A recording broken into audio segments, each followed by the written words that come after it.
This is my show, and we are here live. This is Dylan Knows. Welcome to Dylan Knows International, episode 36. And as Mike rightfully pointed out, he was ready at 12:30, and now it is 12:54 p.m. So once again, a 24-minute delay, technical issue-wise, to get my damn show on. Like it's your first day. Tony did warn me that you were a diva, Dylan. Yes, I am a diva. I just walked right over your comment. I'm just in here talking right when you were ready to say something, and now here I am talking again. Blah, blah, blah, blah, blah, blah, blah. So, yes. Well, this is... like Loki.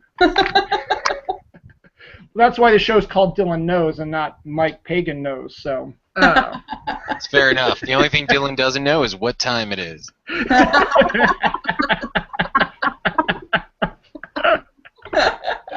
Now on the Mike and Bronwyn show. Featuring Brianne. Yeah, you left Brianne out there. Brianne's like, huh? What did I do? All right, anyway, this is Dylan Knows. Every Sunday I have a YouTube show, the absolute best YouTube show of all time, of any time, of anywhere, of anything. It is the greatest show, and it is my first time actually doing Dylan Knows International as a regular monthly series. I've done 2 specials before, but due to other circumstances, I've had to create it as one of my regular shows. So we will be seeing International every month now. Yay! Now, what makes this international? What makes it international is my co-host is Bronwyn, who's from Canada. Bringing the international home. So, Bronwyn and I will be the hosts of Dylan Knows International, and we will have a myriad of different people on. I've had Brianne on before. Hi, Brianne. Hey! Hey. And then I've had Mike on for the first time now. Mike, you might know from such things as Snark Alec Radio and Live 365 Internet Radio, which you are the creator, boss, CEO, Lord and Master, God of, correct? Of the Loud and Loaded channel, yes. Loud and Loaded channel, yes. So. That has got to be a phenomenal business card. It is. It's very long. It's just an 8.5 by 11 sheet of paper, and at the bottom is a little picture of Kelly Toole crying. Oh, Kelly. And wait for the comment section. Yes, and then we do have the Q&A up, so if Kelly is watching, you are okay to respond, but to be honest, we probably aren't watching. No, that's because he's gone over to bringoutyourgeek.com to watch the episode that he did with us about C2E2, which just recently been posted, in which he compares Alice Cooper to Tom Waits by saying what Alice Cooper is Tom Waits with a guillotine. Yeah. You know, Kelly pretends to be a big Alice Cooper fan. But it's all fake. I'm saying this because he's not here. It's all fake. I don't know what he said on your show. Bring Out Your Geek is an amazing show. I'm sorry that you guys had to lower your standards and have Kelly on. But if you guys were really hard up for guests, I'll always be willing to find someone for you guys. Fantastic. We will take you up on that. So yeah, I'm not the only one who has a show, obviously. So yes, Bronwyn has her show with Jeans, Bring Out Your Geek. Mike is pretty much a regular on Snark Alec Radio, and Brianne is Brianne. And I think really enough said. So I don't need the last name. It's just like Madonna. I can just go fix the tagline and erase all the rest of the crap after Brie. Oh yeah. And we do have our first comment. Our friend DH is like, it's a casual starting time for the show. Eventually it all gets aired. Thanks, DH. Yes, so it is because that's the way I roll, you know? I don't give a fuck, you know? And I'll say fuck on a Sunday at 1 o'clock. Oh, Dylan, a.k.a. Honey Badger. So anyway, what we do now is now it's time for the rant. Let's get this show moving along here. I usually go first, but today I don't really feel like going first. So, Mike, what's your rant for the day? I'm super prepared. If you ever saw Snark Alec Radio, we make all of that up 2 or 3 minutes before it goes on the air. Nice. Kelly and Tony get on there about a half hour early, and then I show up like 2 minutes before we start, and I'm like, yeah, we're ready to go. Read stuff, what? So I didn't prepare any sort of rant for this, so I figured off the top of my head, I would give, since this is Dylan's show, I'll give you the choice of which topic, either gun control or the new Godzilla movie. You pick which topic you'd like me to talk about. Oh, I'd like to see a portmanteau. Like, how does gun control impact the new Godzilla movie? I was hoping it would be just gun control that Dylan would go with, because I feel like the Godzilla movie is way volatile an issue right now. Well, you know, it is a volatile issue, so how about Godzilla? Alright, that's... Since it's this show, and obviously, you know, we don't care about the time we start or the things we say or anything like that, I feel safe. Like, this is a safe place to say some controversial things. You are safe here. I didn't hate the Godzilla movie the way everyone in the world seems to. I didn't like it. Yeah. I mean, it wasn't my favorite movie. It wasn't the greatest movie ever. What I want to see, though, and this isn't even really a rant, it's just a plea to movie studios. What I want to see is a huge $100 million movie with Oscar-worthy dramatic performances, but then we cut to a guy in a rubber suit with a visible zipper smashing cardboard buildings. Oh, no. Instead of like a CGI Godzilla. But everything else has to look amazing. I want it in IMAX. I want it in 3D. I want these really poignant, dramatic moments. Then a guy in a rubber suit smashing cardboard buildings. I don't even want the buildings to look like buildings. I want them to look like cardboard boxes a little kid drew windows on. You want like a sci-fi original. That's what everyone wants. Well, that is what we loved about the originals, right? Well, that's just it. I mean, yeah, this looks way better than that 90s movie did, but nobody really wants this movie. What we really want is a guy in a suit. Nobody wants to say that, though. And that's hard. That's going to be hard to pitch to a big-name actor. Mm-hmm. Unless they can be the monster in the suit. Oh, yeah. There you go. I think Bryan Cranston would have been an amazing guy in a rubber suit. Nice. Well, I mean, after cooking all that meth, right? Right. In fact, that would have been a great crossover. This is what we need: is Godzilla high. Drop a meth bomb. Godzilla pulls out blue meth. Well, and then I mean that would eventually be the traumatic death scene, where we don't actually have any control over Godzilla at all. He just ODs. No, well, he wouldn't just OD. We'd have to go to him going to meetings and stuff. Oh, but of course, like, he can't get into the building, so he smashes it. And there's like junkies running everywhere, but they kind of forget why they're running. And I like this is a good movie. Yeah. We can make the next Godzilla movie. This is gold. Gold right here. Somebody start a Kickstarter on that one. I like that. I like that idea too. All right, very good for your first time, Mike. I liked it a lot. So yay, awesome. Thank you. I did see Tony's comment that he posted to ask me to talk about my fascination with trannies. It's not a fascination, Tony. It's a lifestyle. Exactly. And we don't judge here. This is a safe space. We want Mike to feel comfortable to wear his sequins and high heels. Yeah, absolutely. I think he'll pull that off. I think he'll be the prettiest princess ever. Seriously. You don't need to think anything. There's photos online. Oh, now you're just... As I get distracted and start looking things up now. Yeah, exactly. What? Well, actually, now, Brianne, it's your time to do your rant. So what's your rant for the day? Oh, God. A rant for the day, rant for my life. No, I find it kind of funny because apparently you guys were talking on Snark Alec Radio about how reading was hard while I was drowning in dumbasses that don't read on Thursday night. So it all kind of worked together. My rant this week, I think anybody that follows me on Twitter knows that I teach, and I teach online and adult curriculum, and my life is pretty much like children. Children are fine. I'll take children till the end of time. In fact, I really want to like overthrow all of Congress and just let the children take care of everything because they're the only ones that can do anything. Well, and honestly, if you're going to have grade 2 politics in Congress, you might as well have grade 2 people in Congress.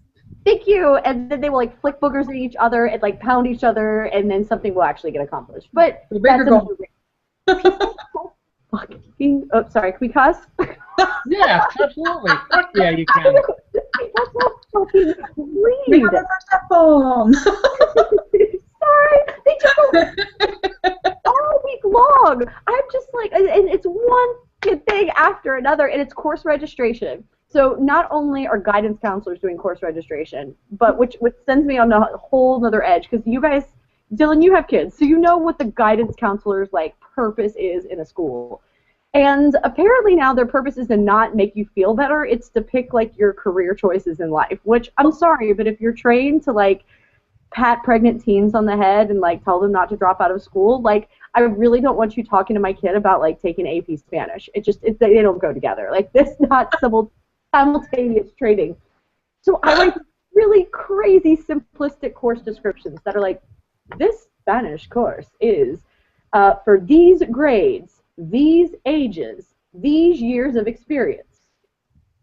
Very simple. It's all laid out. So yeah. I have gotten calls all week long.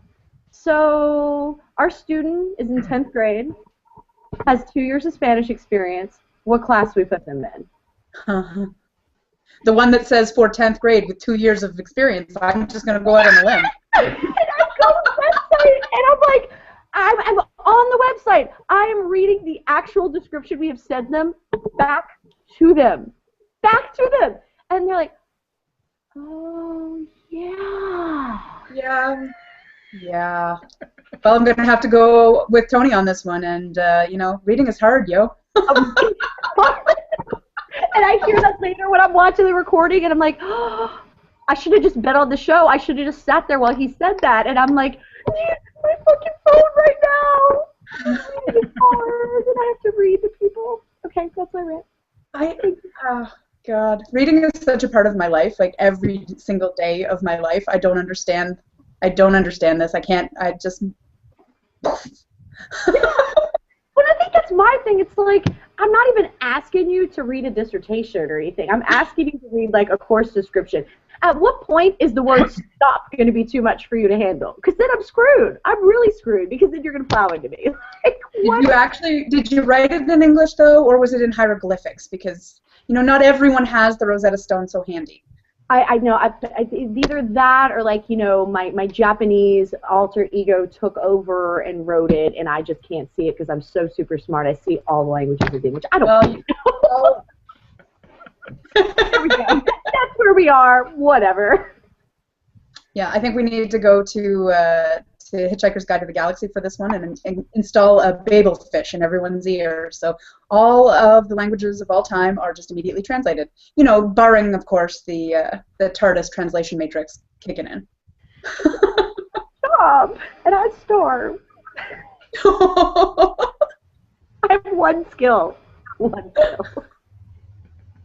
You have multiple skills, Brianne. Remember, you take over. You're golden.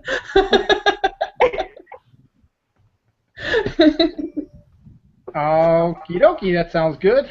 Bronwyn, what's your rant for the day? Oh, Steven on this one? Yeah, Steve, do you want to join me on this one? Sure.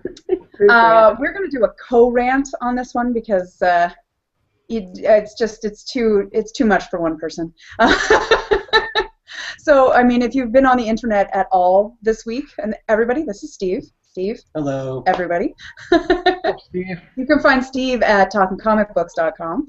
I actually posted the link to another of his colleagues' rants about this particular issue earlier on my Twitter. David Goyer. Yeah. Yeah. So, apparently, intelligence and any kind of sort of ability to speak eruditely is not required for professional behavior in the comic book industry these days. So this man is related with with the new Wonder Woman. Sorry. As a producer, not as a writer, thank God, but he had some comments about She-Hulk and about some of the characters in the universe, and about how they were intended to be taken and how they were originally created, and about how, you know, She-Hulk is clearly just a slut, and it was a little bit horrific and a little bit offensive. And in all fairness, I haven't read the whole context of his comments, so this is, for me, to some degree or another, taken out of context. And I'm aware that context is really important, so probably there are some mitigating circumstances, but just the description of She-Hulk as a slut was enough to kind of get me in rant mode. Do you have the article handy? Do you have it like minimized? Potentially. I have Steph's response, but yeah, if you look in that article, there's direct quotes in what was said. Yeah. So it would probably be best if you're able to read it. Yeah. You should read it because it's important to have. Yeah, okay, so here's a direct quote from Goyer. I have a theory about She-Hulk, which was created by a man, right? And at the time in particular, I think 95% of comic book readers were men, and certainly almost all of the comic book writers were men. So the Hulk was this classic male power fantasy. It's like most of the people reading comic books were these people like me who were just these little kids getting the shit kicked out of them every day. And so they created She-Hulk, right? Who was still smart. I think She-Hulk is the chick that you could fuck if you were Hulk. You know what I'm saying? She-Hulk was the extension of the male power fantasy. So it's like, if I'm going to be this geek who becomes the Hulk, then let's create this giant green porn star that only the Hulk could fuck. That's really offensive. I'd like to think I could fuck She-Hulk without having to be the Hulk. Well, oh my God. Like, to be fair, in She-Hulk's history, She-Hulk has had many male suitors of all different types, all different ages, all different builds, all different backgrounds. Because she's gorgeous. Because she does who she wants when she wants. Is kind of what the deal is. Like, she's like Gamora. It's the green ladies, you know. And the fact of the matter also is that the Hulk and She-Hulk are actually cousins. Right? Yeah. Ew. Oh God, yeah. Oh, I forgot about that. But yeah, thank you for taking a beautiful, powerful woman and reducing her to male power fantasy. Seriously? But he could just be working out his own dark fantasies about his cousin. So. Well, apparently. And I mean, it's just, I'm sorry, because I don't want this to come across just as, you know, woman rage because you've taken a female character away from. This isn't about this. It's very offensive to women, I think, but I think it's offensive across the board. Like, this is not just offensive to women at all. This is offensive to all of the men out there who think respectfully about women. You know, this is offensive to male comic book readers who actually enjoy complex female characters. Because why wouldn't they? As a woman and reading comics, and I do, so F you, Goyer. And I also have sex, FYI. He also said that later on in his context, was that, you know, if you knew who some of these characters were, clearly you would never had sex. Well, that was specifically about Martian Manhunter. Yeah. Saying doesn't have a lot of respect for the character, and he asked the audience, he was doing this for a live podcast, and asked the audience, how many of you know who Martian Manhunter is, and you've been laid? My problems with a lot of what he's saying is kind of just the stupidity of being in the position that he's in, with comic books being his bread and butter. He's responsible for a lot of comic book properties being brought to film, like Blade. He's in charge of the Batman v Superman Dawn of Justice, the most ridiculous title for a movie ever. Really, right? He's not writing the Wonder Woman character. The screenplay is not. He's not in charge of that. Thank goodness. But he is who DC has chosen as like their front runner for their first couple of films in the building of their universe. And it's upsetting to see that the person in charge of the stuff clearly has contempt for his audience. And in talking about being bullied and getting the shit kicked out of him, calling people out for liking Martian Manhunter, then questioning their sexual practices in an open forum is a huge disrespect to the fan base. Seriously. That basically built your life and your profession. So it's really like the magnanimous stupidity of his statements that get me the most, more than anything else. No, me too. Like, I mean, you can be super offensive, and he clearly was, but the fact that it's just, he's so stupid, and that lack of intellect is so infuriating to me, because I don't want to see characters that I care about be under the control of somebody I can't respect on a purely intellectual basis. Like, freaking She-Hulk, she's amazing, you know? She's super smart, she's super powerful in both intellect and physical prowess, and yay for having somebody, male or female, who can do that, you know?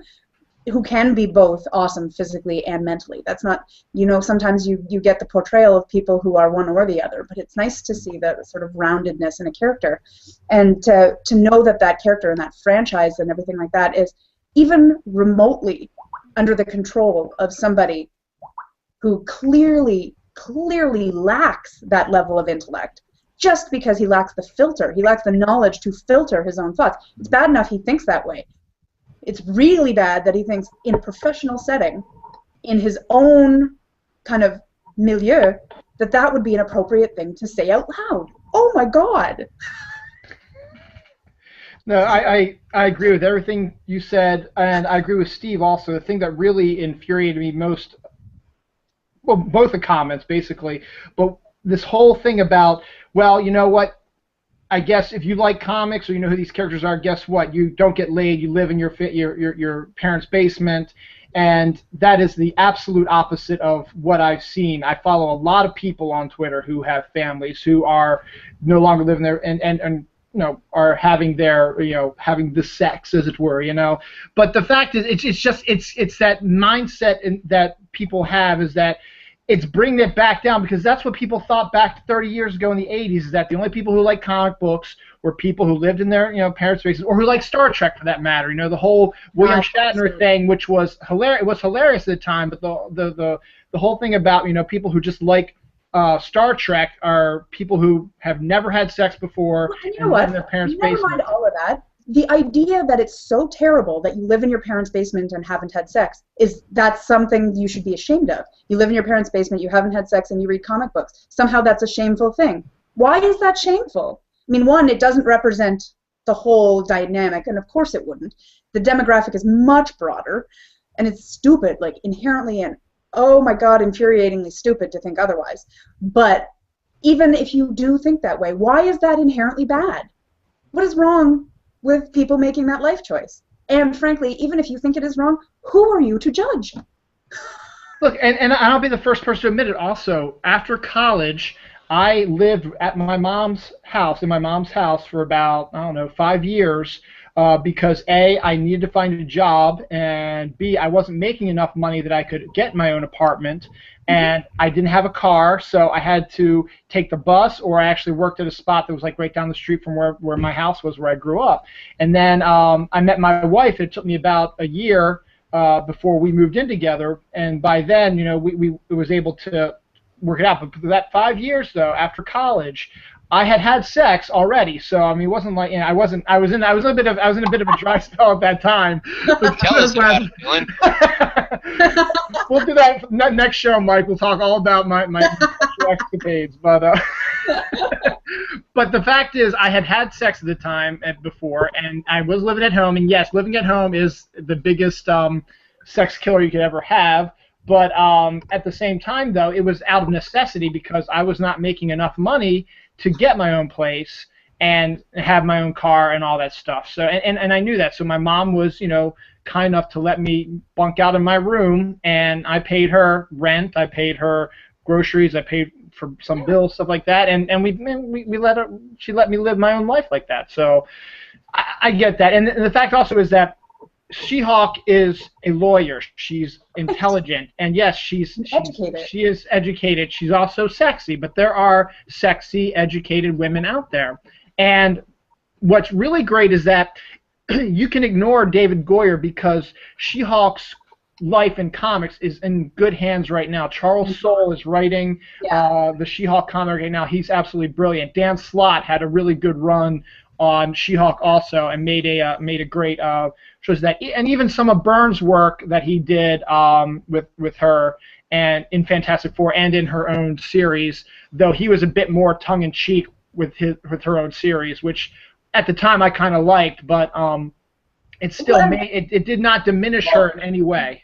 Yeah, exactly. She's not diminished by humor at all, you know. And I feel like Goyer's comments are insulting to these wonderful and talented men who have been writing this brilliantly excellent character and doing such a great job and doing her such justice. Well, if you want to take away something from this, just rest assured that Goyer will never have creative control over She-Hulk because they're two entirely different houses. It's the big two, so it's DC, Marvel. Marvel, in doing what they're doing with their launching their all-new Marvel Now stuff, having a slew of not only really great but successful female-led books in their catalog and in their lineup right now. Go Black Widow! But, yeah, I mean, Black Widow, the new Elektra book is phenomenal.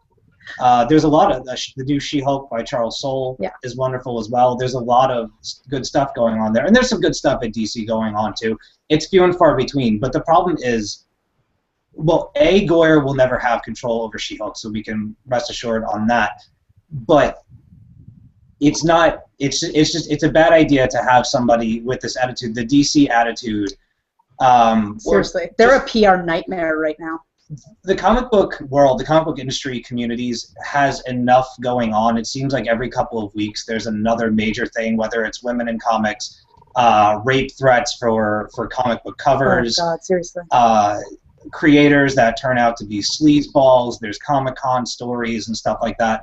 Just for an industry that's supposed to be all-inclusive and the people are supposed to be cool. I know that people will always be people, but it seems to be only in the news when it's something really disturbing.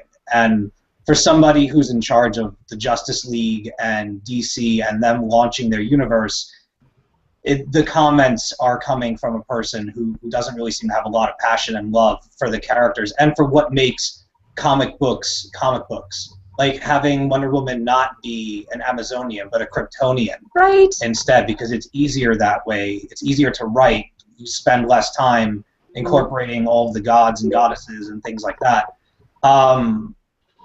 It would be nice if they would diversify and try to get some other people weighing in on these characters, and we get to see it from a different vision. Because as it stands, the DC universe, film-wise, is going to be very dark, and I don't know if that's the best choice for them. Well, there's no happy in Gotham. Unless you're in Gotham. And I just wanted to say in the conversation, as a professional, when I go to cons, because I go to cons and I cosplay and I go to Renaissance fairs and I have like a Renaissance wardrobe and I wear them around and I write fan fiction and all that stuff. When I go to professional conferences and people ask me what I do for fun, and I have been in social situations where we all ride English horses, nothing wrong with that, but that's not my thing. We all play golf, and they're like, Sabri, what do you do? And I'm like, I go to science fiction conventions, write fan fiction. There is automatic silence in the room. Like, how can you be a professional and like that? And it's comments like that perpetuate that idea, that perpetuate that stigma. And then so I sit in silence and go, oh God, don't anybody ask me what I do for fun. Please don't ask me what I do for fun, because it's not playing golf.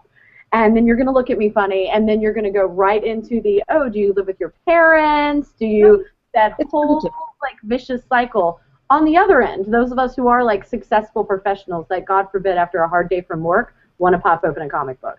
Right. Well, and this is me. And you know what? I love to golf. I do. I love to golf. I play hockey regularly. This is what I do for fun, I'm a good old Canadian. What are you going to do, right? I was about to say, we did establish you're Canadian, so... Yeah. They make you do that there, don't they? I could skate before I could walk, I swear to God, But honestly, I also love to go to cons, and I also read comic books, and I have a lot of professional, successful female friends who do the same. This is why is this a shock? I mean, oh my God, it's 2014. Exactly. Move on. Can we, as a culture, move on? And we will move on. And I'm not trying to make light of this, because this is something that I want to discuss at a further time. But what I'm thinking more along the lines of is one of my shows that I do is a basic comic show. So I want to take this conversation and spread it through the whole hour-and-a-half episode. And because I do want to get back to it, so we will get back to this again, and I'll call you guys back. Steve, definitely I'll get you back in. Brian will get you in there, and something that's been permeating in the back of my head is I wanted to do a whole episode of my comic show about women in comics and women fans, because what is great is that my wife, when we first started dating, she really didn't know much about comics or didn't really follow them that much because it wasn't her interest. Yeah. And then, it's sort of a deal. You get me, you get my comics, literally, because I have like 50 long boxes of comics that are in our basement right now, just taking up so much space that she's trying to figure out how we're gonna get rid of all this stuff. But we've got lots of room for it. But eventually, she does love to read. And so she started, checking out some of the books that I was reading, and I've gotten her hooked on a bunch of stuff now. She likes Captain Marvel, which is a great female-centric character. She likes the World's Finest with Huntress and Power Girl as well from DC. So, she's got her interests as well. And then she also was reading Silver Surfer and other stuff as well. So, and Justice League United. Really marketed well at us, so that it is sometimes something you have to be kind of grandfathered into. Exactly. So we will discuss this in a much longer and further section. But I think, Steve, you got some work to do, right? Yeah, I'm finishing up a book entitled This One Summer that I started reading it this morning, and it has been a roller coaster of emotions and story. It's wonderful. I'll be posting a review for it on talkingcomicbooks.com within the next day or so. Fantastic. So, Thanks for coming on. Thanks for coming on, Stephen. I will, as I keep promising, I will have you on my show one of these days. And Mike knows all about that. It took me a long time to get Mike on my show. So it was a long time, and then an extra 20 minutes after that. Yeah, man. Just let me know. Shoot me a message ahead of time, and let me know when it's going to be, and we'll set it up. Absolutely. Sounds great, man. Thanks a lot. Take care, guys. Have a good time. All right. Now, my rant is just going to be very quick, and then we'll move on. This is not about parking or cars, believe it or not, because my last couple have been about parking and cars. So there is more stuff I could discuss, because there's a lot of things that drove me absolutely crazy about people parking and cars, but we're not going to do that right now.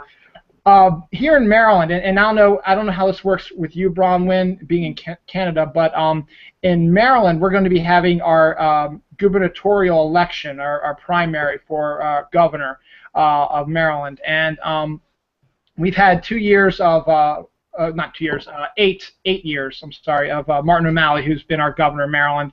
And needless to say, there have been a lot of people who were very anti-Martin O'Malley, and then there are a few people who absolutely love him. I'm on the fence. I like some of the stuff he did, but some of the stuff I didn't like, but he's done. His term is up.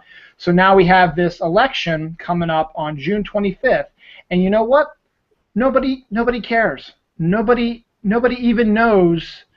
I don't even think anybody even knows that we're going to have a primary on June 25th, because normally we used to have our primaries like in September, and then the actual election was in November for governor. So you only had like a 2-month period to have the one who won the primary, go up against their competitor and the other party, and that wasn't enough time. And I'm okay with them moving it up to June, but the fact is now nobody gives a damn about voting, and that goes all around also when it comes to president, stuff like that. Even here in America, nobody, it seems, gives a damn about the election. And to be honest, I might not listen to the discussions about the what do you call those, the debates. I don't listen to the debates so much, but I do a lot of reading. I read about the newspaper. I hear stuff on the radio, so I know where their stand is, and I guess maybe I'm not the best person to judge people for not voting, but that's the whole point of what we did in America. One of the reasons we fought the American Revolution is our right to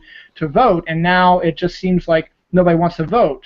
But at the same time, I do understand it's also your right not to vote, but I don't want to hear any of these complaints. Like I hear complaints all the time about how horrible this governor was and all this stuff. Well, did you vote? Well, most of the time people say, well, no, not really. Why should I? My vote really doesn't count. Yeah, sure, it's one vote, but you know what? At least you made a vote. You said this one less vote that someone you didn't like didn't get. So right now we've got 3 competitors, and I'm looking at them, and the 2 front runners I hate. I do not like the 2 front runners at all. I actually kind of am intrigued by the dark horse candidate, and I'm probably going to vote for her actually because but you see, the thing is, nobody knows about anything. I mean, you see the signs up on the side of the road, but people don't listen to the news. They don't read the news anymore. They're too focused on, you know, reality TV shows and the regular stuff, and they don't really give a damn about the election. And I'm not saying that I give my 100% to the election because, yeah, I don't watch the debates because, to be honest, they are seriously boring me to death.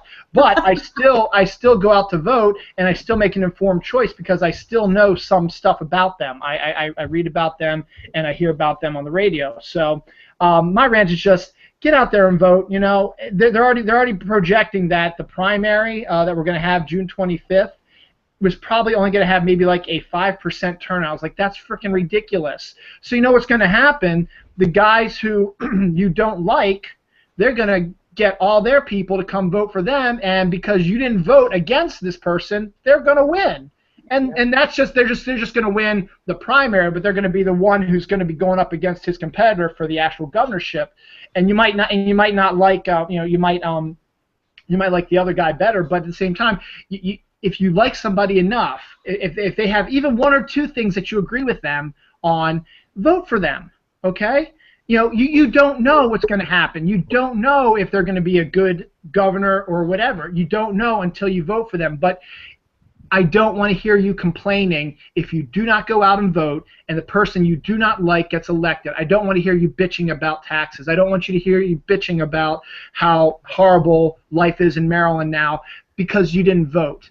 It doesn't matter it doesn't matter if your guy didn't win. At least you put a vote in there and said, I wanted this person to win. Okay, they didn't win, and this person I hate did, but you know what? That pretty much gives me the right to say, you know what, you're a fucking idiot. I don't like what you're doing. But at the same time, though, maybe in that 4-year period, maybe you can grow to like this person. You know, right now you might not like them, but if they're doing some stuff that you like, well, hey, more power to you. But I do not want to hear you bitching if you do not go out and vote. People who say, well, there's no point in voting. I don't understand what the point is in voting. And things are a little different in Canada than in the United States. So, you know, I can't really speak to necessarily your sort of political structure because, in all fairness, I don't understand it. Oh, my goodness. We watch American politics like you guys watch reality TV. but having said that, you know what the point is of voting? Whether or not your person wins or whether the point of voting is you've earned the right to bitch. You don't vote, you don't have that right to bitch. You going out and casting a ballot means you get to bitch about the results. See, I'm with Dylan. I don't watch the debates either. I go by whichever candidate takes the best selfies. Nice. And I feel like that's a solid way to go. Clearly you're invested in the political process. Deeply. But at least you vote, though. You know, exactly. That's the thing. I don't vote. Okay. Well, then, once again, you know what? That's your right. Also, I have no problem. If you don't want to vote, you don't want to vote. That's fine. But what's strange about it though is I do, like, I've helped on political campaigns. I've worked on campaigns and done different things. I personally don't vote though. Okay. And that's your priority. That's one of the reasons why, you know, you live in America or you're American, is that's one of your rights. You don't have to. But, you know, my point is that I don't want to hear you bitching about how bad things are because you didn't vote. But that's just me. In the process. All right. So I think we're all ranted out. So that's the show. So good night, everybody. No, I'm just kidding. We still got about another hour to go. Real quick, let's look at some of the Q&A stuff on the stuff we've been discussing.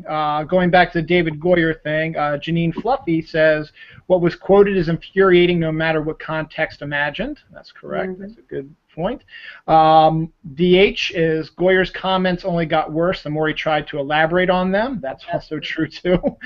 That's the one thing that you always find funny is you might have known that you said something wrong, and then when you go back to try to explain why you said certain things, you just make the thing much worse. Honestly, it's like a big flashing neon sign that says, open mouth, insert foot here. Janine also says, disturbing to think that anyone with these feelings will have any contact with characters I enjoy in any form, which is what you basically said too. And then, of course, we've got Tony, who's flirting with you, Mike. Mike, you rock. It's been known to happen. Mike, you rock. It's daylight. Does this prove Mike is not a vampire? Well, you know, it depends on what belief in vampires you have. Some vampires depends on the mythos. Wait, is he glowing? Sparkling? Yeah, we can't tell if Mike's sparkling. Now, Kelly has seen me with glitter on, but... Oh, Mike, I'm so sending you some body glitter. Do it. Yep. And Tony also says, how does Kelly fit into your tranny fantasies, Mike? For that, I'd have to say listen to the last episode of Snark Alex when Kelly and I opened up a little bit about our cocaine run to Tijuana. Some really dark things happened. But you know what? It'll always have a place in my heart and on my medical record. And then getting back to the infection's almost cleared up though.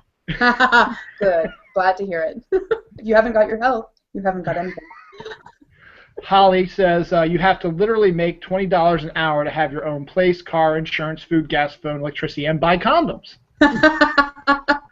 I like that Holly has her priorities in order. Good for you, Holly.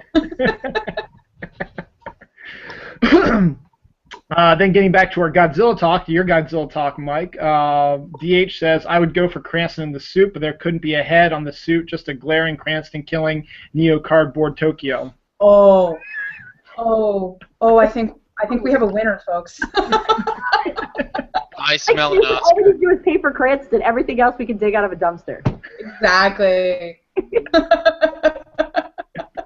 It would be a big hit, especially probably over in Japan too. Myrna says hi Myrna, and Pinky says my dentist proudly displays his framed collectible comic book covers in his office. So once again, he's a dentist, she's a dentist, whatever. They're fans. So and for you, Bronwyn, Tony says hi to Steve, even though Steve's not there. So. Well, Steve says hi, Tony. Okay, so there's that. So the next thing I wanted to go on, and I've been pushing this a little bit, and it's I've been thinking about this for a while, and I was actually going to try to bring this up in our last international show, but we got off on other tangents. Mm-hmm. But I figured since we got Mike now, who is a musician, I tried. Have you guys, you guys listen to the radio, obviously, right? You listen to radio, you've got radio on the background, you've got specific, songs you like, people you like. Well, at my work, we have a whole bunch of different people. So, we've got somebody who plays, we like to have music in the background, so they play, like, whatever is a common station everybody likes. Like, over here we have 102.7, which is like a mix of the 70s, 80s, and 90s, stuff like that, and that's what he usually plays. But every once in a while, he plays something called WLIF, 101.9 Light FM, which is actually where I used to work for a while. But it's more of it's a radio station that's sort of like soft rock, but it's become more sort of like almost like a female-centric. They know that the women prefer to listen to their songs, but they play a lot of crossover C&W, country western. Go ahead. Watch it, Dylan S. Goyer. What was that?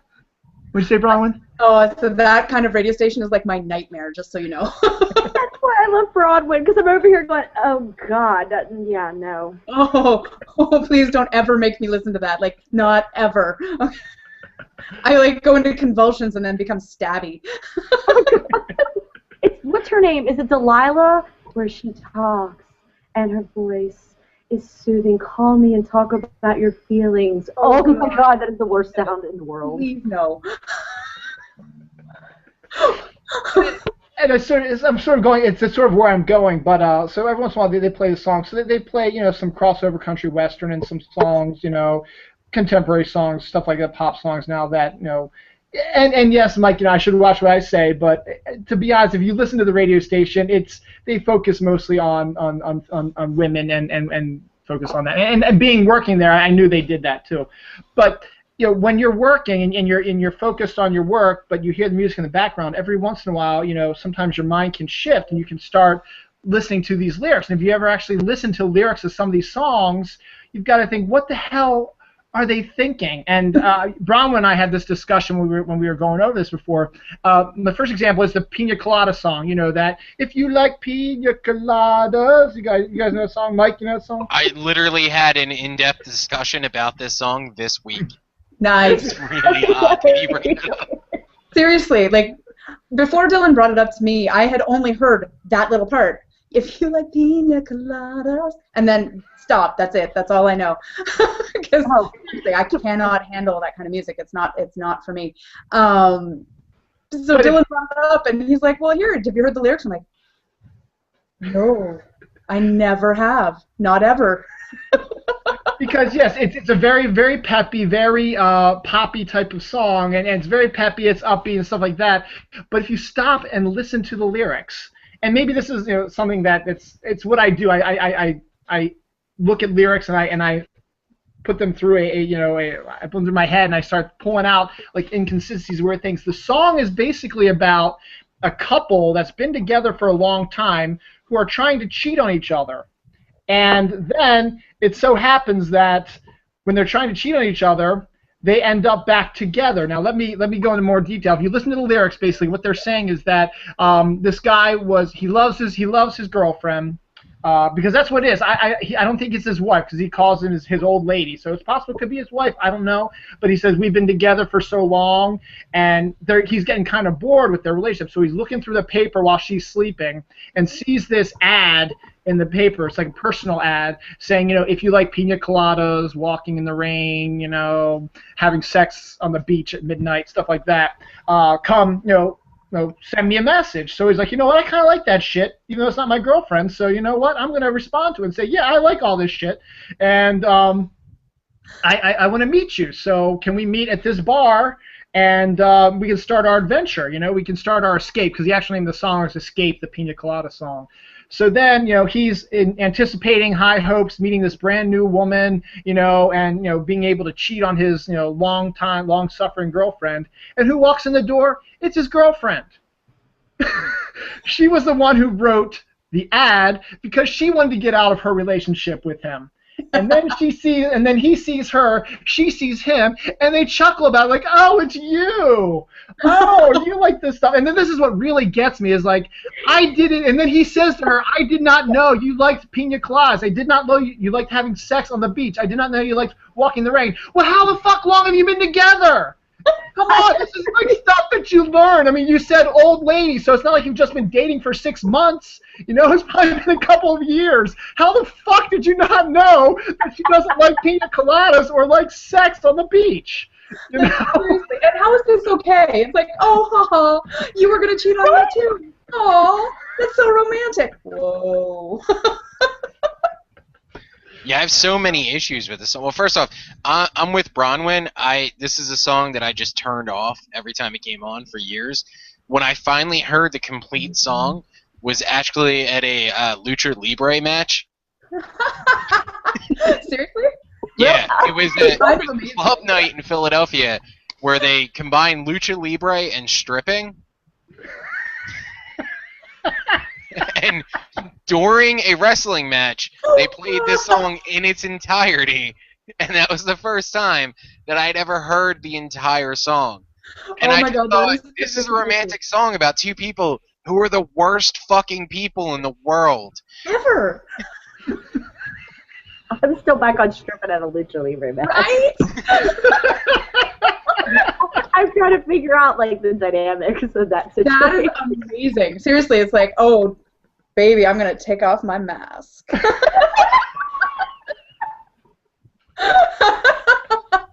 mean, do they, like, go, like, if since they are lacking poles, are they using the sides of the wrestling?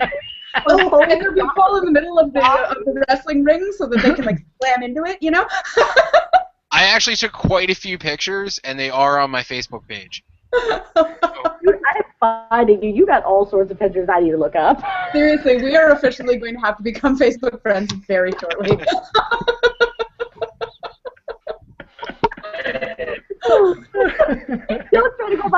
We're hung up on wrestlers stripping. And this is definitely a direction I did not anticipate going when Dylan in the song. But you know what? It's the magic of Dylan Knows. You know, it's the magic of Dylan Knows International. We can do these.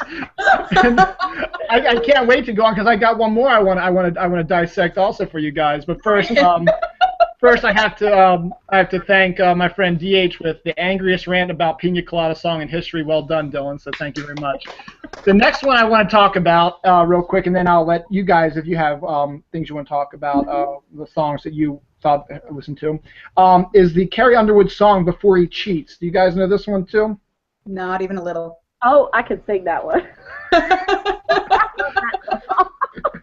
And Mike, you probably, I don't know, Mike, maybe you like that kind of stuff. I don't know. I'm aware of who Carrie Underwood is, but I'm not familiar with the song.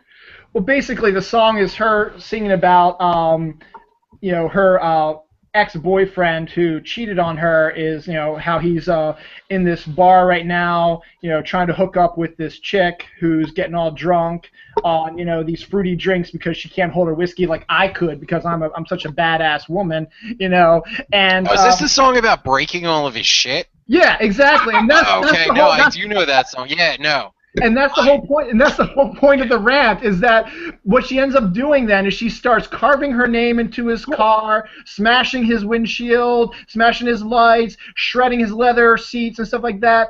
Carrie Underwood, you are committing a crime. It's called a vandalism, and it is you could go to jail, you could get arrested for it, you could get fined for it, he could sue your ass if you wanted to, and the fact is he knows it's you because you're saying I carved my name into your car, so you know who did this to you. So all he has to do is says, that stupid bitch, I'm going to call the cops, I'm going to run around and say, look, she wrote her name on my car, she trashed it.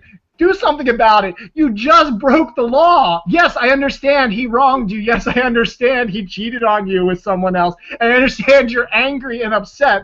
But you've got to figure out another way to do it than committing a crime. Yeah, I mean, come on. Has she not heard the Pina Colada song?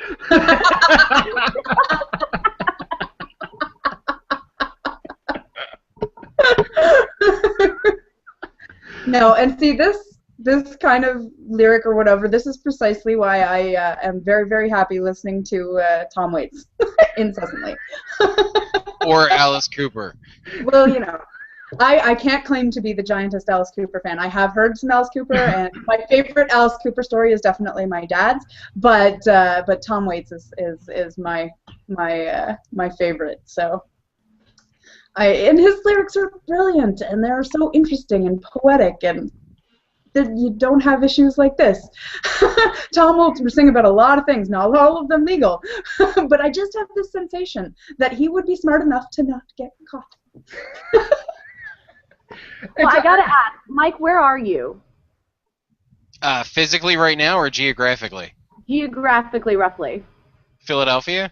Okay, yeah, that makes sense. I'm the only one that has no problem with this song. See, south of the Mason-Dixon, if your girl did that to your car, you're not calling a soul. Okay, so we have a cultural impact here. Okay. You are all right. crying because she has trashed your truck. You are not calling a soul, and her girlfriends are buying her beers. And the cops, if they were to show up, would laugh at the guy. Okay. And can I just say thank you, because that is the first time I've heard someone actually say south of the Mason-Dixon in person. I've read it all the time as the distinction, but as a Canadian, it's not something that comes up that frequently. So that was awesome. Well, yeah, Brianne's further south than I am, but technically I'm also south of the Mason-Dixon line. But Maryland has always been a border state, so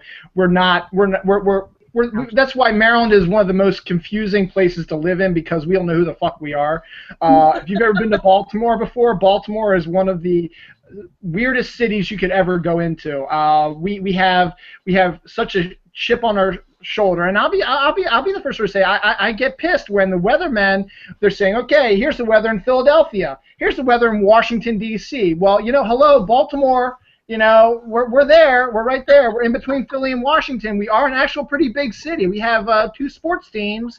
You know, we've got tall buildings and everything too. Classic middle child syndrome. I enjoyed the Orioles. No, it is, and Mike, and that's actually probably what it is. We are the middle child. We are the exact center of the Eastern Seaboard, and so we're neither north or south because we have, we got beliefs on both sides, and I just when I think about that song, it just makes me.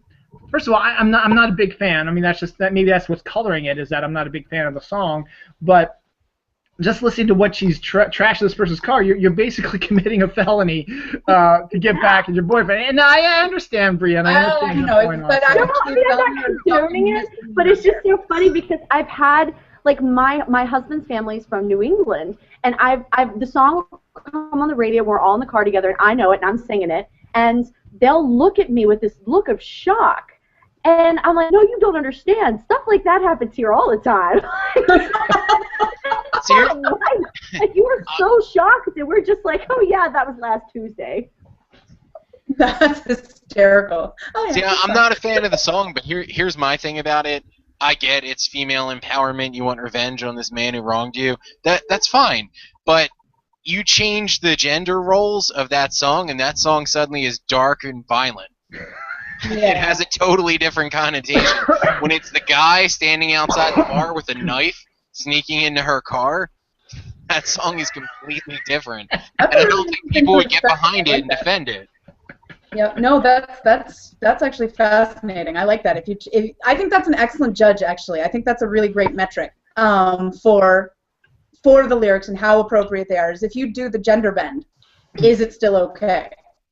I like that as a metric. I'm going to use that. Do any of you have songs that you heard the lyrics and you're like, what the hell is this song about, or can you? I guess I'm the only freak who goes through stuff and says and analyzes songs. I do the same thing with commercials. There's just some commercials that I hear. I just absolutely just want to reach through them and say, how could you have made that commercial? It's so freaking stupid, I just want to provide a little bit of lyrical, balm. Something that's actually good that you guys can use to make yourselves feel better about this sort of stuff. So I have to make reference to Tom Waits' Eggs and Sausage from Nighthawks at the Diner, 1975. Because seriously, the very first line on this one is, Nighthawks at the Diner of MS 49er, there's a rendezvous of strangers around the coffee urn tonight. Isn't that beautiful? I don't know if any of you guys don't sleep at night.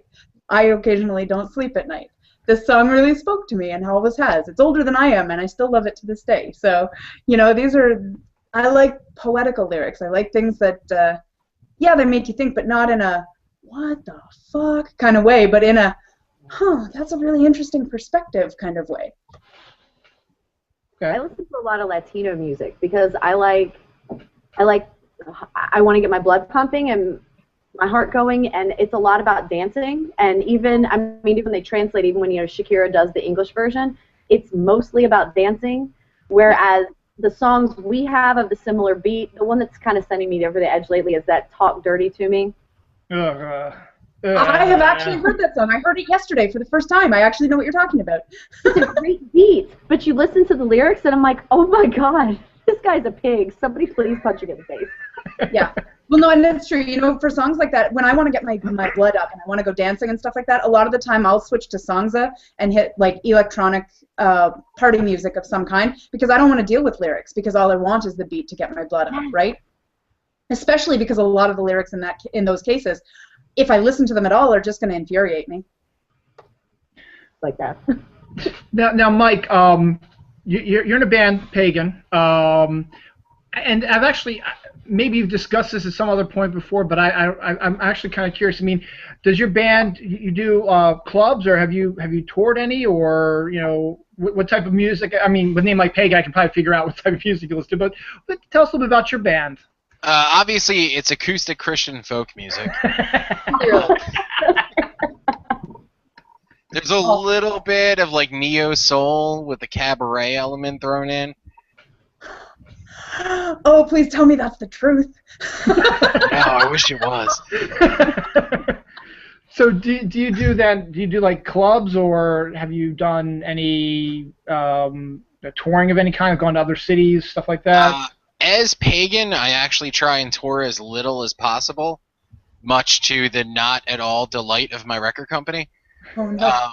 But previous bands that I was in, I toured pretty extensively. I've toured the country, so. Okay. That's pretty cool. But with Pagan, I play as little as I can. I don't actually know that I can translate Pagan into a music style, so maybe you could elaborate for those of us who don't get the reference. It's kind of whatever I feel like playing and whoever's in the room with me at the time. Awesome. So there really isn't a particular style, I guess. It's sort of a mix of rock music and electronic music. Ooh, now that's on my alley. I like it. And then Tony mentions, if you guys want to, since we're still on the topic of music, thoughts on Spirit suing Led Zeppelin for Stairway to Heaven. Any thoughts, Mike? Bronwyn? Led Zeppelin has been sued numerous times, and usually successfully. And they pretty much they've very openly admitted on a number of occasions that they've stolen almost all of their material. That when they started, they didn't understand or care about copyrights and thought that no one would care. So, I mean, I'm sure, I don't know. I saw an article about this particular case. I'm not familiar with the song that they're saying they stole the lyrics from, but again, this is a band that's been successfully sued like 40 times. It wouldn't surprise me at all.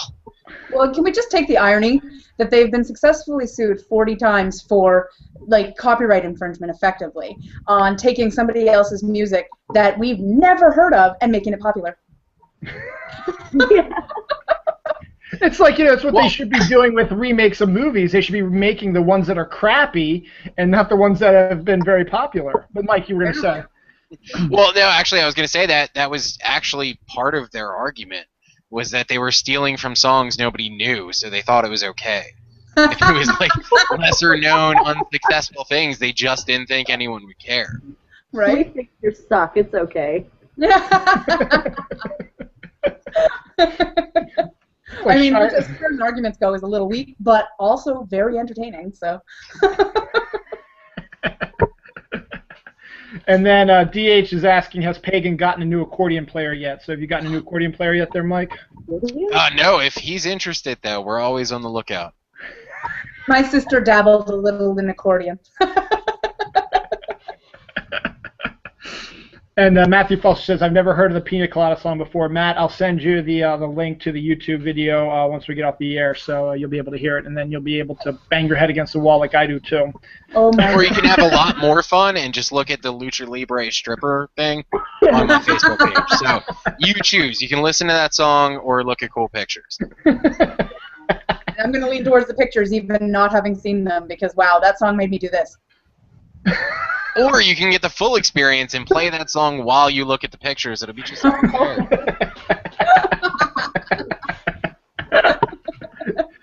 Oh, jeez. There was one other song that this is just an anecdote, and I have like anecdotes for everything because this is my show. I'm going to say it, but when I was little, back I guess when I was about 9 years old, one of my favorite songs of all time was Rick James's "Super Freak." Now you all know this song, right? And you've heard the song before. As a 9-year-old, my parents let me get the 45 and play it over and over again. And I just liked it because of the beat and all the cool stuff like that. And then as you get older and you start listening to the lyrics, it's like, what the fuck are my parents thinking? It's about a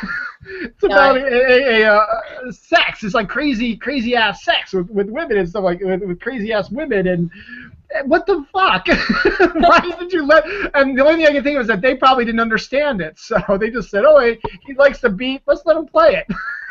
Well, my first LP, and I had a record. I played it on my little, oh my goodness, what is it? The children, Fisher Price. I had a Fisher Price record player, and I actually had a record. My very first record was the Spoons, which are a Canadian punk band. I was like 6 years old and listening to Canadian punk on a Fisher Price record player. I think Nuff Said doesn't quite cover it. All right, well, we're on this topic. Hey, Brianne, do you remember what your first song was that you listened to? Yeah, it was the entire Bad album from Michael Jackson on my Fisher-Price record player, and I would just jump up and down on my bed and sing, and I loved Billie Jean. I was like little, like, Billie Jean is not my lover, and my mom would just let this happen. That's amazing. Mike, do you have one? Well, growing up in my house, there was a lot of Black Sabbath. Okay. And when I was a little kid, I guess it would have been when the record came out, so I guess I was like 7 or 8. A friend of my dad's was a DJ, and he gave me a copy of Guns N' Roses' Appetite for Destruction at like 7 or 8, so that was awesome, and I really feel like that's what set me on my path. Nice. And my parents were pretty open with the stuff they would let me listen to, though. Like, I went to see Marilyn Manson when I was like 13 or 14 in a bar in Vegas. Wow. Nice. So, things like that. So, no, you know what? I take it all back. My parents seriously fucked me up. Don't do that to your kids. I'll let my kids do all sorts of stuff like that. Don't tell me that. No, it's the total opposite of that, because my best-known song is a song called Bitter with Richard Fortus from Guns N' Roses. So, Nice. I feel like, they set me on my career path. Yeah, no, but definitely my very, very first music was Tom Waits. My dad's a giant fan and has always been, so he's been from day one. That's what I've listened to. So anything else has been peripheral. And what we're doing right now with our kids is my wife thought it would be best to let them listen to their music, which means 106.5, which is one of the radio stations we have up here. They play all the contemporary pop stuff that's out there now, like Talk Dirty to Me and Happy and stuff like that. But my wife allows them. She listens to the radio. She plays the radio on when they're taking them to school and stuff like that. And the kids, they're bopping along to the songs, and it makes me cringe sometimes when I'm driving them. We're going to like my in-laws or something like that, and like Talk Dirty to Me comes on, and my kids are like, turn it up, we love this song. I was like, yeah. But I see her point, because when I was growing up, my parents would let me, obviously super freak, but they would let me listen to 80s music and stuff like that, because I grew up in the 80s. I was an 80s kid, so they let me just go ahead and listen to my music at that time, instead of them forcing me to listen to like their stuff from the 70s or 60s that they liked as well. And then eventually I found my way into stuff like the Beatles and Rolling Stones, stuff like that, who were still, well, the Rolling Stones were still active in the 80s, but the Beatles were such a huge presence that they were still a presence in the 80s, so I knew who the Beatles were pretty early on as well. So they never forced down, this is what you should be listening to because we like it. They said, listen to yourself. So my wife is like, why don't we let them do that as well instead of forcing our type of music on them, which I can understand. But there's just sometimes some of these songs that are out there now, and you just listen to those lyrics and you're just like, I think that kind of music and teaching kids that they can like multiple kinds of music, I think is really important. Teaching them your music, but also letting them learn their own is that's great. But maybe also we accompany that with lessons in critical thought. Yeah. Good point. Yeah, I mean, as far as letting kids listen to stuff, like I know what you're talking about, Dylan, with the lyrics and things like that, but I would feel like an enormous hypocrite if I had a child who wanted to listen to a song like Talk Dirty to Me, and I was like, you can't listen to that. Now I'm going to go record a song where I say fuck 35 times. So. Yep. I agree with Bronwyn, though. I think it's all about, like, teaching them that this, yeah, you can sing about it, this is a song, but this isn't the way you should act or behave. I mean, yeah, the Carrie Underwood song is hilarious to listen to, but, like, please, for the love of God, don't tear up a car. Like, if that happens, cry to Mom. I'll buy you ice cream. Don't Exactly. tear up a car. I mean, I let my kids. My son's favorite show at 9 years old is The Walking Dead. It is his favorite show. He has met Norman Reedus. He's met the lady that plays Michonne, bless her sweetheart. She's so nice, I can't pronounce her name. He's met Carol. I am driving the boy to Niagara Falls in 2 weeks to meet Chandler Riggs. He loves the show. And people are like, oh, you let your kid watch that? Well, yeah. To the Niagara Falls Comic Con? Not real. Is that the Niagara Con? Yes, we're going. Frick, I was going to go to that. I'm going home to my parents' place, but we will definitely have to, if you're drivable to Niagara Falls, we are going to have to hook that up. Yeah, I drive everywhere. I have a problem. Drive everywhere. My kid wants to go somewhere, but like I get it. We get it a lot at school, and it's funny because we had to do this memory book for the kids' teachers this week, and there was a section like what TV shows and movies did the kids watch. Now, I don't push this on my kids, but they just were never the Barney, like, fluffy. They just never liked it. It was an option. They just chose to watch mom's crazy stuff. And I'm having to ask other moms, what do we put in this space? Because my kid watches The Walking Dead. He reads The Walking Dead.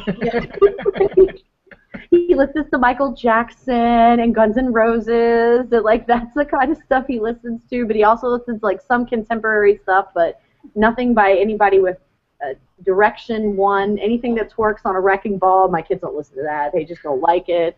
So I don't know what the other kids like. So I feel so out of the loop. But if you teach him, my kid's fine. I say this as he's rolling around beside me on an exercise ball and has fallen over twice. But for the most part, he's relatively okay, even though I let him watch horror movies. Yeah, I think it's about teaching kids to think critically about what they're seeing, right? And I mean, that is, I think, in all contexts, right? If they can, understand. Like, some kids are not going to respond well to The Walking Dead because it's too overwhelming and their willing suspension of disbelief is so present, right? I mean, I can't even let my mom watch Walking Dead because for her willing suspension of disbelief is so intense that it doesn't matter that she knows that it's not real, because for her, while she's watching it, it is real. Right. So it's too terrifying. And there are going to be ranges of people, right? And some children will be that way, and some children will be able to say, no, this is compartmentalized. I understand that this is television. It's just entertainment, and enjoy it on that level, right? So it's just about processing it and about thinking about it and about, assessing the impact, right? Exactly. I was watching Doctor Who as a child. That totally formed who I am. So. Oh, yeah, they love it. Right? And I have to say that I'm so proud of Dylan. He's actually watched a few episodes now. Oh, finally! I guess this is where Mike's eyes glaze over. You've probably never seen Doctor Who, have you, Mike? I've seen a few scattered episodes. It's something that seems so overwhelming for me to get into because there's so much material out there that I really don't know where to start with it. Oh, I can help you out with that if you ever need. I will take you up on that offer. I'm the gateway drug to Doctor Who. Yep. And I'll help you out with other gateway drugs.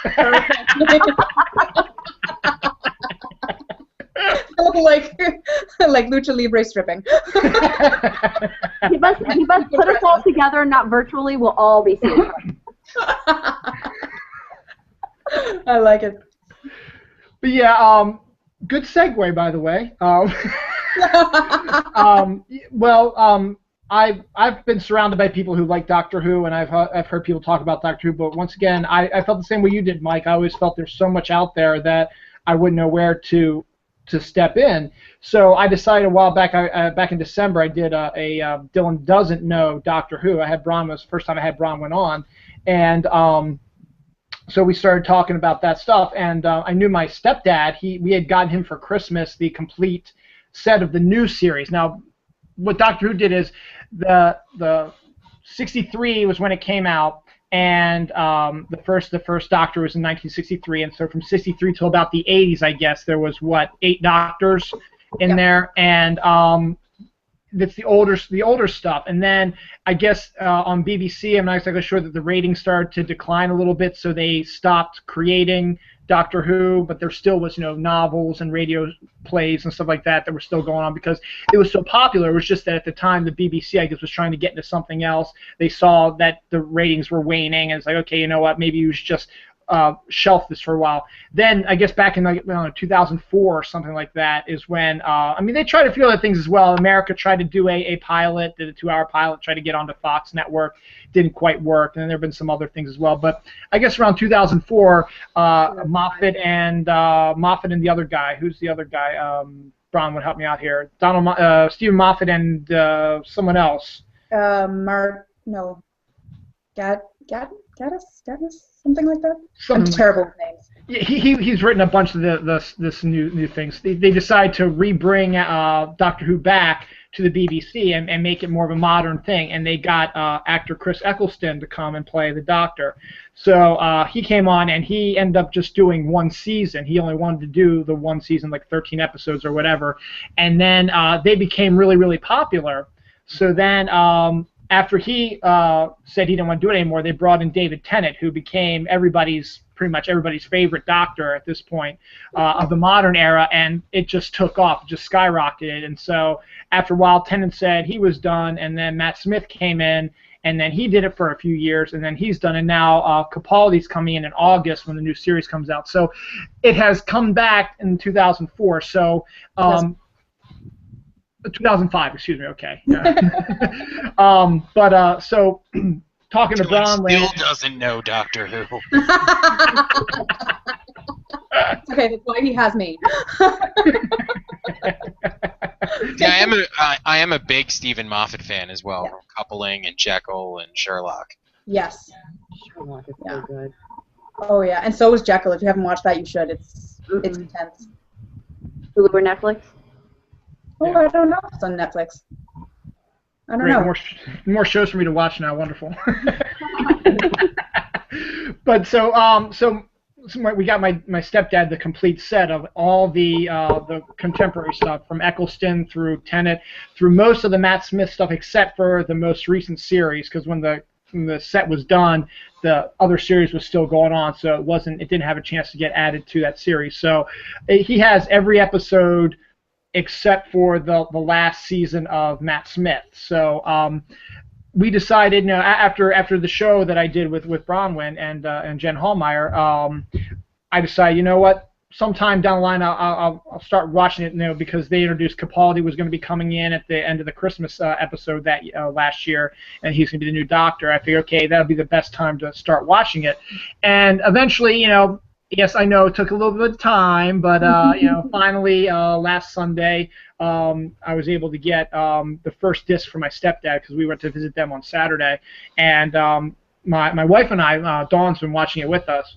with me, and she absolutely loves it also, and so we've watched 7 episodes so far, and so the most recent one we watched was the one where they went to Satellite 5 and Adam was with them, and they discovered Scotty from the new Star Trek. Simon Pegg. Yes, he was the bad guy. Yeah, he was the bad guy in it. Well, the guy who was the editor, Simon Pegg was the liaison to the bad guy, who was this big bulbous alien thing, and I've been enjoying it pretty much. My wife absolutely loves it. Dawn is huge fan of it, and I like it. I mean, so far of the 7 I've seen, I think Dalek has been my favorite episode so far of the new series, but it was a lot different than I thought it would be, because I've been hearing how Eccleston seemed to be more kind of more of a depressing type of Doctor, and yeah, he has that, but there's a lot of humor in it also, and he's got that little twinkle in his eye, and I understand. I mean, he's the Time Lord, right after the Time War, the only one remaining, and so he's got all that guilt and stuff like that, and that's a big part of the series, is the guilt that he's feeling and him getting through it and processing it. But at the same time, there's been a lot of humor in it, and a lot more than I thought there was going to be, because I knew Tennant had a lot and I knew Smith had a lot, and I also knew it's a good balance between the humor and the pathos. So and they've done a really good job, and I have really liked it. But yeah, right now Dalek is my favorite episode so far. We're getting ready to check out Father's Day, probably either today or tomorrow. So we'll be watching. We've been watching roughly about 2 episodes a night, with a few breaks here and there due to other commitments and how tired we are, because we both had a rough week last week, work week. But we've been doing pretty good. And before we know it, I mean, I need to go back to my mom and say, hey, can we have the second, third, all of them? Why not? Yeah. So we're looking forward to it. And so we're getting closer to the Tennant stuff, and I've heard really good things about that. So I love the Tennant stuff, but I have to be honest, when I loved Eccleston. Like, he's probably my favorite of the new Doctors. And when he left, I was so upset. It took me a year to watch the Tennant, to even start watching the Tennant stuff. And I love Doctor Who, so for me to go a year with it playing and me not watching, that should give you an indication. I was heartbroken when Eccleston left. Obviously, you're the person I need to talk to about getting into this. Yes. Well, Brianne's not too bad either. Brianne's got her background in there also, right?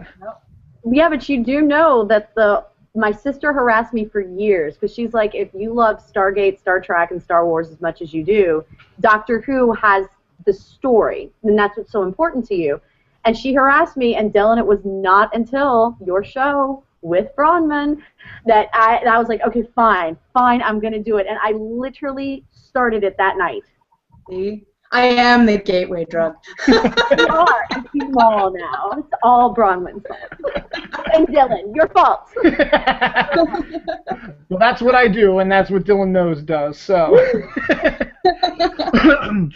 and I also had always made a deal with myself that even if I didn't get around to watching the Tennant and Smith and Eccleston stuff, that I would start with Capaldi from day one, and that way, if you're a good writer, you can have you'd write it perfectly so that people who have never seen it before would be able to not get lost and be able to and it's good to know the background of the character, but if you're a good writer, it's always good to be able to throw stuff in there so that if you've never seen an episode before, you can jump in and watch something right away and say, okay, this is pretty good. And I was hoping that that's what would happen with Capaldi.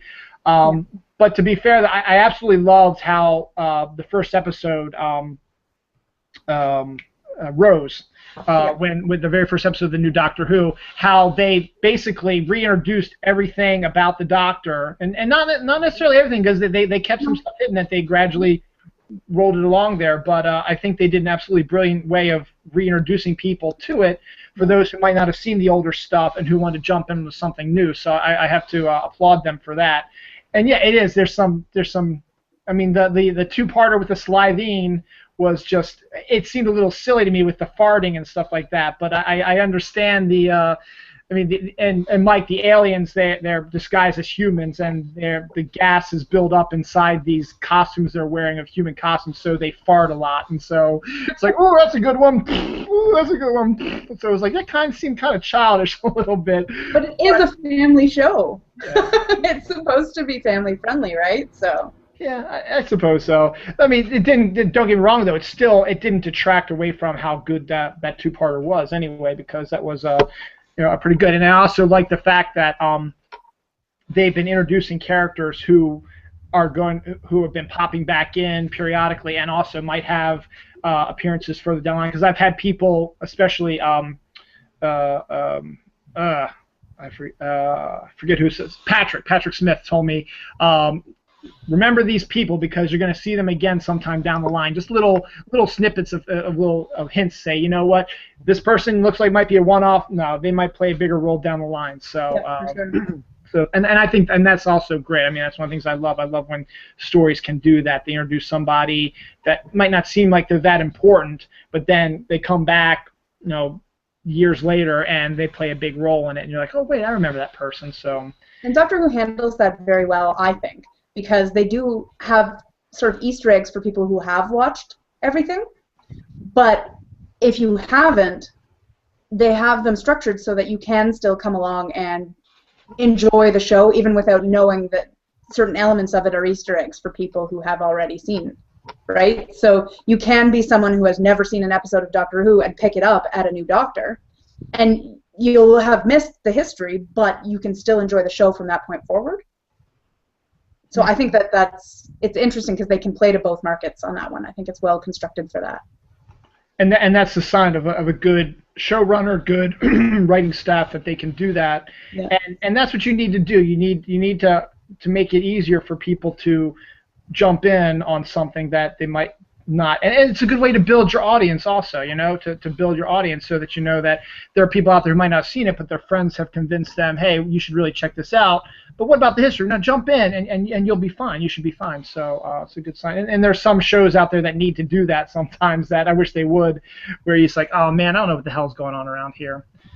So yeah, good Doctor Who talk. I've got a bunch of Q&As here, so let's just go down them real quick, and then we'll move on to one last topic, and then we'll end this puppy. Let's see. Janica, Pinky says, haha, Brianne knows Ozarks. Yeah, it gets a little rough, so that's good. I try to hide my southernness, sorry. No, don't hide your light under a barrel. Janine, Fluffy's like, it's about time Dylan has started on his Doctor Who homework. Very happy. So Janine's another good one if you want to talk Doctor Who with. She's another good one to find out. DH Gamer is saying, if you do another show about Doctor Who, would love to join in on that one. So it's always a possibility. I might wait till maybe August when Capaldi comes on. Janine also says, I agree, Eccleston was amazing. I think he was the best of the new Doctors also, so she agrees with that also. Let's see, what else we got here? Let's see, DH Gamer talking about some music. I feel so old listening to some of these musical memories. Laugh out loud, my earliest music memory is listening to Queen's You're My Best Friend on a shitty little AM radio in my room, way before the rest of you, it seems.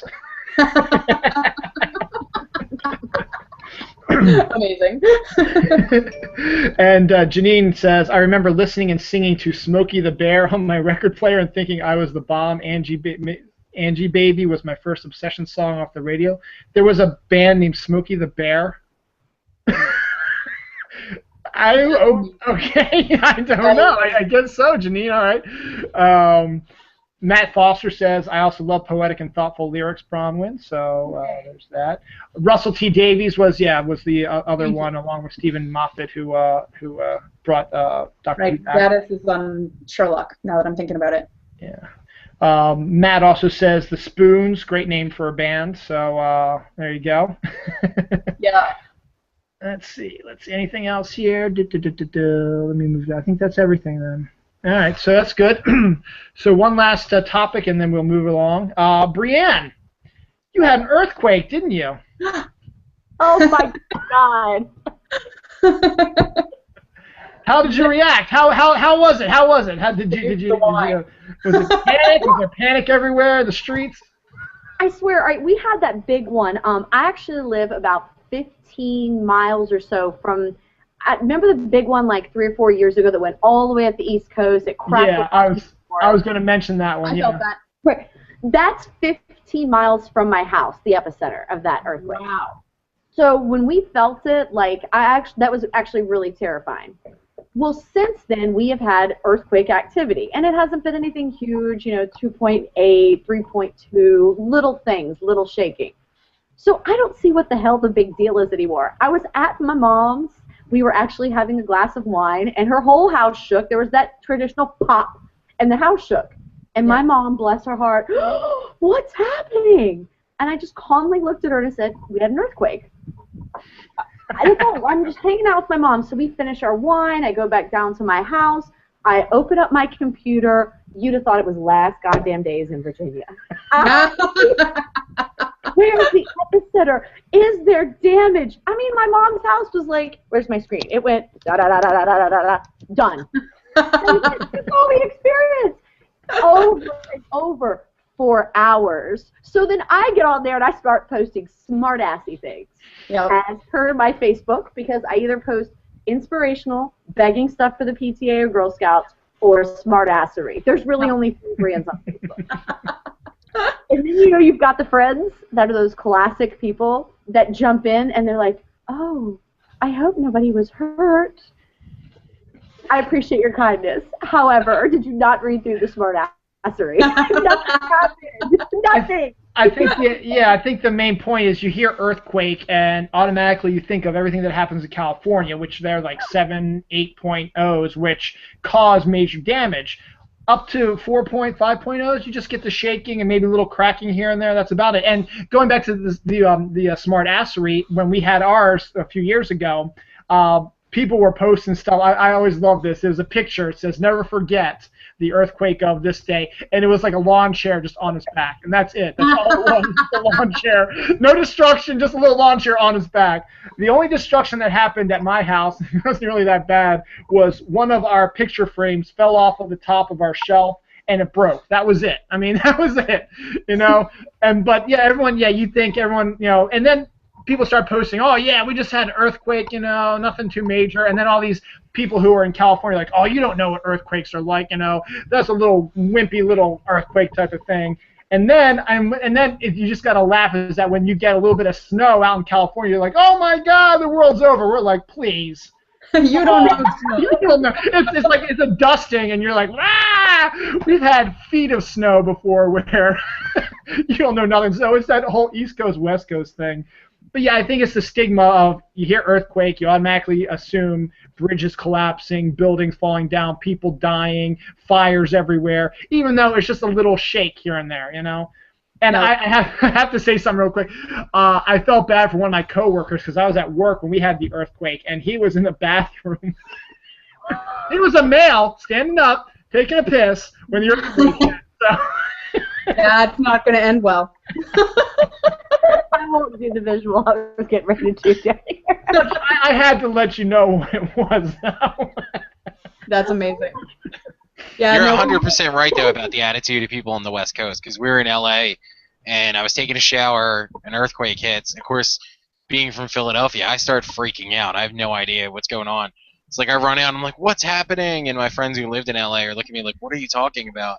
They weren't even aware that an earthquake had happened. They were just so used to it. It hadn't even disrupted their morning coffee. Oh, well, Earthquake that I was scared about. But the next 2 or 3 days, there was like a light rain shower each day, and they were pretty much ready to never leave their house again. They were ready to like board up the windows, and they were talking about how this was the end times. Ridiculous. Yeah, when I was in Japan, this was years and years ago, but we had the full range of the experience while I was there because I was a month, and we had like monsoon rains and we had all this mudslides and stuff like that, and then there was an earthquake, and it was surprising for me, like, because I grew up in the Ottawa Valley, which has the littlest bit of earthquake activity. It's very little. You have enough that the dishes buzz and you hear a noise and you're like, what is that? It's like sounds like a mistuned radio, and then it stops and you're done, and that's the only extent of the earthquake. But so I'm in Japan and I'm in this high-rise building and we're having hot sake and the building starts to shake and I am thinking, oh goodness, what is happening, And my Aunt Yumi is like, no, it's fine. We're having an earthquake. My Aunt Mary's freaking out because she's not good with earthquakes, but my Aunt Yumi's like, no. And her English is phenomenal now, but at the time it was still a little sketchy, so she's trying to explain to us that we don't have to worry, and she says, when shaking like this, no problem. When shaking like this, problem. And it's true, because when you're in Japan and you're having an earthquake, you're right on the epicenter, your whole building will go up and down and up and down and up, because you're right on top of it, right? If you're anywhere in the peripheral, your shaking is just going like this, that's fine, nothing. But it lasted for like a minute and some. I don't remember what the actual sort of point was or anything like that, but it lasted over 60 seconds of shaking, so I was a bit thrown. I was like, what is happening? But I guess if you're used to it, that's just normal, right? I don't think there was any destruction per se. But in all fairness, Japanese architecture is built specifically to withstand earthquakes, right? Because they happen so frequently. So. And getting back to what you said, Mike, about the rain and stuff like that, I was out in San Francisco. It was like my first trip out there. We were at a Giants game of baseball, and it was like 80 degrees, so it was really, really hot. And they were over the intercom saying, be sure, it's 80 degrees, be sure you drink lots of fluids, and if you feel you're getting faint, let your usher know, and go inside, cool off a little bit. We got all these areas. It's like, it's 80 degrees, it's not even humid out. You should live in Maryland, or even Philadelphia for that matter, is probably, and even down where you are, Brianne, in Richmond, is when you get the heat and humidity just builds during the summer. It is absolute disgusting. And they're like, oh, it's 80 degrees. Be sure you have lots of fluids inside. If you feel faint, just be sure, you just relax, take it easy, get in the cool. And we're just in there like, this is nothing. This actually feels pretty nice. Seriously, the humidity is deadly. We have a couple of the Great Lakes around me, so there's just never not humidity. So we get hit in the summer with the humidity, and we get hit in the winter with the snow. It's a no-win proposition. All right, I think. I do just want to say really quick, I'm glad that Dylan knows me enough that even after he said the name of the team, he had to say baseball.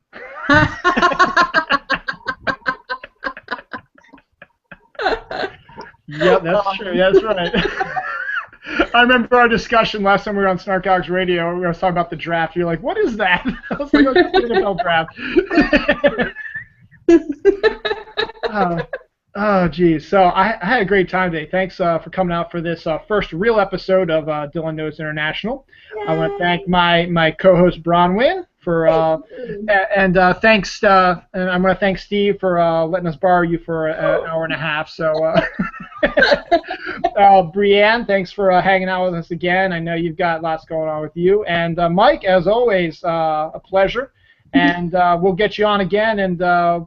We'll do. You know what? I'll join you. You know what? You want to dress and drag? I'll dress and drag also. We'll do that. That's it. The show has to happen, people. And then you know what? And then Brianne. Then if we get Brianne back and Bronwyn back, you guys can dress up as men. There you go.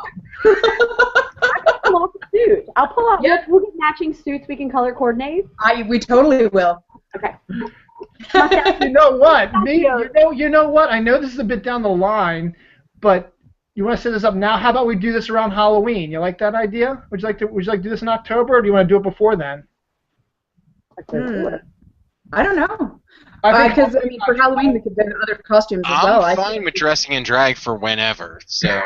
I'll tell you what, I'll think about it. Well, I'll let you guys know. If you want to hide behind Halloween, Dylan, that's fine. You know what? Yeah, you put that out there. Yeah, let's do this like in August then or September. Perfect. I'm okay with that, so we'll do that. Oh, we could do a new episode because we could Brianne and I can wear bow ties because bow ties are cool. Oh, there you go. We'll do that, there you go. We'll do that then. So August then. Okay, we'll do it for August. Mike, you good for that?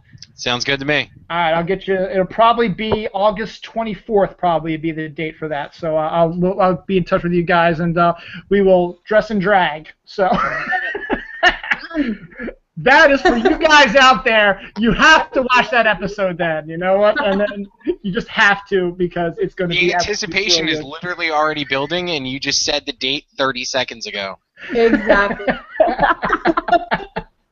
It's the anticipation. That needs to be a show. Just yes. That. Oh yes.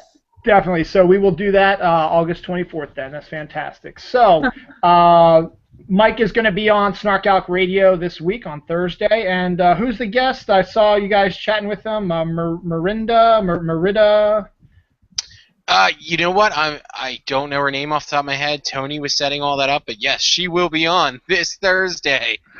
You guys should check it out. It's going to be awesome. And I'll be on actually every week now on Snark Alex. So. Okay, so fantastic. Kelly finally, professed his undying love for me and said that he can't go on not just with the show but with life unless he can have a heart-to-heart with me every week in front of the public. So romantic. And then Bronwyn, you've got Bring Out Your Geek with Young Jeans. I've got something in the works right now for next month. Next month's international. I'm going to try to get Young Jeans on the show with us. I'm also going to get our friend Kelly. So yes, Kelly will be on those. And I give him hugs and kisses for me. Definitely. And I think Tony said he'll be able to do it also, so we might have a full house next month. That'll be on the 22nd of June, so that'll be our next international show. And then Brianne, always a pleasure. We'll get back in touch with you sometime, and thanks for hanging out with us. My next Dylan Knows show is going to be on Sunday, June 1st. It's going to be my comic show with MJ Khan, and we're going to actually have Khan Sweet Khan and Myrtlelotta on, talking about comic book convention season, so that's going to be a lot of fun. And then the week after that is going to be my list show with Gigi Fletcher. We're going to talk about our top 5, either top 5 or top 10, haven't decided yet, favorite films of 1984, which is the 30th anniversary. So all these films that came out in 84 are all celebrating the 30th anniversary. We'll discuss that. Will be our top 5 on that. Then on Father's Day, we've got my paranormal show. I don't think Larissa's going to be able to do it, so I might be on the lookout for a co-host for my Supernatural show. Obviously, June 22nd will be Dylan Knows International with Bronwyn. Hopefully, Young Jeans, Kelly Toole, and Tony Solo will be on that one. And I do have a 5th Sunday coming up in June. I'm still toying around with some ideas what I'm going to want to do, so I'm not exactly sure what we're going to do with that yet. So stay tuned. On that note, enjoy the rest of your Memorial Day weekend. For those who have it, I guess you don't have that in Canada, do you? No, we had our Victoria Day weekend, which we also call May 2-4, last weekend. Okay. So you're back to work tomorrow, but we have an extra day off, most of us anyway. So. Oh, enjoy it for me. So on that note, I'm going to say have a great rest of your Memorial Day weekend and stay cool. All right. Check you later.